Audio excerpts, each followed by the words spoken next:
J'ai une question à vous poser. À votre avis, le biscuit préféré de notre gouvernement? Réponse, le petit écolier. Eh oui. Et c'est une question que je me pose réellement. Est-ce que franchement, ils sont complètement pétés du cerveau là-haut? Non, franchement, qu'est-ce qu'ils veulent? C'est quoi le but? Le but ultime, c'est quoi? C'est de manipuler les gens? Transformer les gens? Ça commence. Je comprends pas en fait. Elisabeth Borgne, la bigleuse de service, celle qui s'accroche ad vitam aeternam à ce qui lui reste, tiens, elle vient nous raconter chez Léa Salami que l'identité de genre, les transitions, bref, tout ce qui touche à ces questions-là, c'est à partir du lycée, car ceci, cela, bref, un tas de salades, bref. Et dans un même temps, t'as BFM TV qui nous explique que ça sera à partir de la maternelle. La maternelle. Ils en veulent à nos petits écoliers dès la maternelle. Donc, dès la maternelle, il faudra leur mettre dans la tête, bon tout ce qu'on peut entendre depuis des mois et des années maintenant. La transition, l'identité de genre, si tu te sens plus fille ou garçon, à la maternelle. Même en primaire déjà, je trouve ça trop tôt.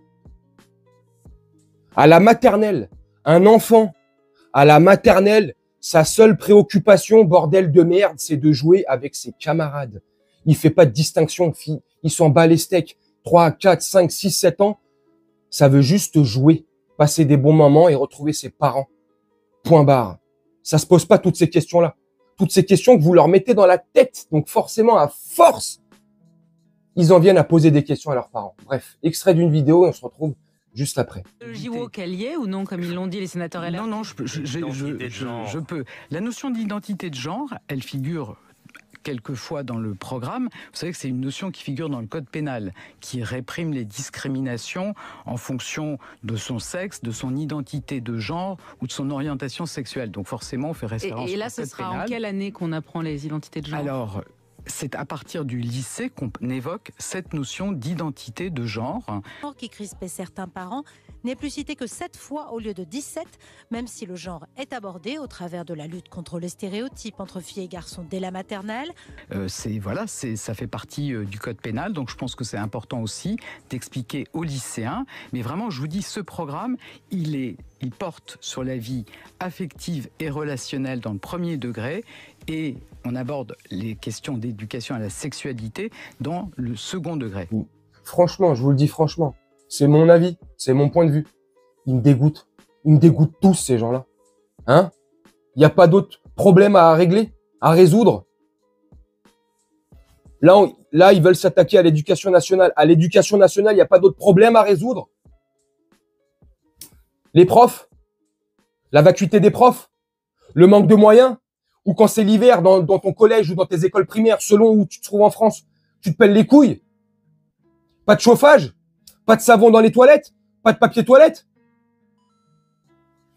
Ça, c'est pas une priorité. Le budget de l'éducation nationale, c'est pas une priorité. Mettre un accent et une priorité sur les profs et de recruter des profs compétents, donc bien les former à la base. C'est pas ça la priorité. La priorité, elle est pas qu'un enfant, quand il arrive au collège, un enfant sur 2 ne sait pas lire, écrire ou compter.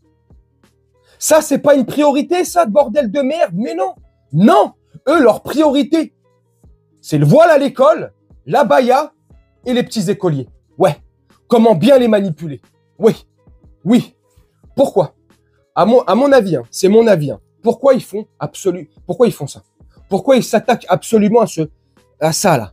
Pourquoi ils veulent vraiment mettre ça dans la tête de nos mioches? Pourquoi? Peut-être, c'est une hypothèse que j'ai dans la tête. Peut-être c'est pour nous rendre encore plus vulnérables, car là, on touche à l'intime, à l'intimité. Tu vois, on est à nu, tout nu.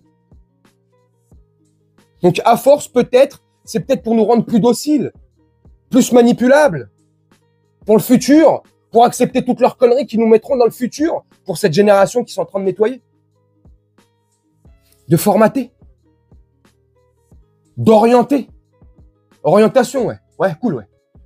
C'est extraordinaire. Au lycée. Voilà. T'as 16 ans, 15 ans, 17 ans, t'es en études, bref, t'es au lycée. T'es adolescent, t'es un jeune adulte, bref. Tu te poses des questions. Ok, pas de problème. Tu te poses des questions sur ton orientation sexuelle. Ok, libre à toi, il n'y a pas de problème. À cet âge-là, c'est à cet âge-là qu'on se les pose. Voilà. Là, on commence à rentrer dans la vie active, dans la vie d'adulte. Ok. Mais dites-moi en commentaire, quand on est un enfant, entre 4, 5 ans, 7, 8, 9, même jusqu'à 10, 11 ans, 12 ans, qu'est-ce qu'on en a à foutre? Franchement, dites-moi sincèrement. À part les enfants qui se font,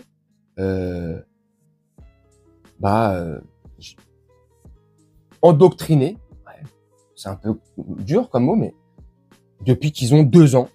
Voilà.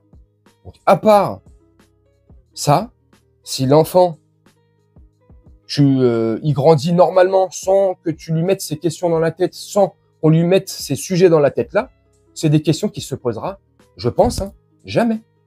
Jamais. Il se les posera plus tard. Voilà, quand il va commencer à connaître son corps, à jouer avec son corps, il va voir son petit kiki qui pousse pour un garçon ou sa petite pépette qui pousse pour une petite fille. Bref, là, oui, tu te poses des questions, ouais. Tu rentres dans la puberté, tu te découvres. Donc, tu découvres aussi, certainement, oui, ton orientation. Ce que tu aimes, oui. Mais pas à 4-5 ans. Non, je suis désolé, non. Ça me dégoûte au plus profond. Franchement, j'ai hâte, mais vraiment, mais vraiment, que ce gouvernement se casse la gueule, que ce gouvernement se dégage, qui paie pour tout le mal qu'ils nous ont fait subir, pour tout ce qu'ils nous ont fait subir. J'espère qu'ils rendront des comptes. J'espère du plus profond de mon cœur. Parce que franchement, tout ce qui se passe là, c'est machiavélique. C'est pas sain. Je suis désolé. C'est pas naturel. Je suis désolé. C'est pas naturel de mettre dans la tête à un enfant de 5 ans qui peut changer de sexe, qui peut, je sais pas moi, tout leur programme là, le truc Evras là, c'est flippant. Moi, ça me fait flipper. Tu m'étonnes qu'ils ont retiré l'éducation à la maison, l'école à la maison. Moi, c'est une option que j'avais envisagée il y a quelques années pour mes enfants, pour mes derniers notamment, qui ont 9 ans aujourd'hui, 9 ans et demi. Quand ils avaient 2, 3 ans, 4 ans, c'est une question que je m'étais posée avec ma femme, si on leur faisait pas l'école à la maison. Et on a voulu le faire, mais au moment où on a voulu le faire, on pouvait plus. Ah non, parce que Monsieur Courgette, là, il a décrété que non, c'était interdit. Tu ne peux plus éduquer ton enfant tout seul, chez toi. Tu ne peux plus apprendre à ton enfant tout seul, chez toi. Tu ne peux plus lui faire les cours tout seul, chez toi. Pourquoi? Posez-vous la question. Pourquoi? Parce qu'ils veulent pas que tu les formes à ta manière. Ils veulent les endoctriner à leur manière. Donc le meilleur moyen, c'est de rendre l'école obligatoire jusqu'à tes 16 ans, de leur mettre dans la tête un programme qu'ils ont décidé pour nous. Et de toute manière, ça me fait penser à une phrase et je vais vous quitter là-dessus. Delphine Ernotte. Je crois que c'est comme ça qu'elle s'appelle. La patronne de France Télévisions. Il y a quelques années, elle avait déclaré, c'est de mémoire que je vous dis ça, donc je suis pas vraiment sûr, mais si je l'ai dans la tête, c'est que j'ai dû le voir quelque part. Elle avait déclaré que maintenant, son rôle à elle, Delphine Ernotte, c'était de rééduquer les gens. Il faut les rééduquer vis-à-vis des femmes, des hommes, vis-à-vis de la sexualité, vis-à-vis de tout, en fait. Les rééduquer. Cette phrase-là m'avait choqué à l'époque. Pourquoi?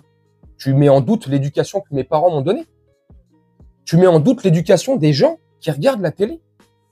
Donc, quand j'écoute Delphine Ernotte et quand j'entends cette phrase, on est des cons.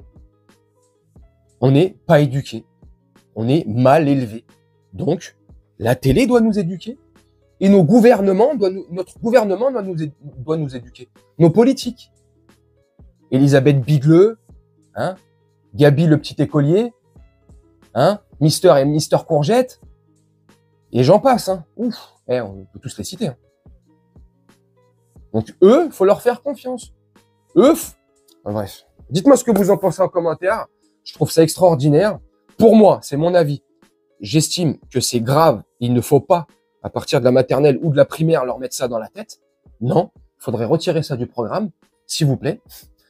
À partir du lycée et du collège et du lycée, ok, pourquoi pas, c'est un autre sujet, c'est d'autres débats. Ok. Maternelle, primaire, pour moi, hein, c'est hors de question. Pour moi, je l'interdirais. C'est même pas on se poserait même pas la question, en fait. On n'en parlerait même pas. C'est simple. Bref, n'hésitez pas à me dire, pour ceux bien sûr qui veulent laisser un commentaire, ce que vous en pensez. Moi, je vais vous laisser là-dessus, faire un petit montage comme d'habitude. Et nous, on se retrouve bientôt pour une prochaine vidéo. Je vous souhaite une très bonne journée, une très bonne soirée ou une très bonne nuit. Ciao!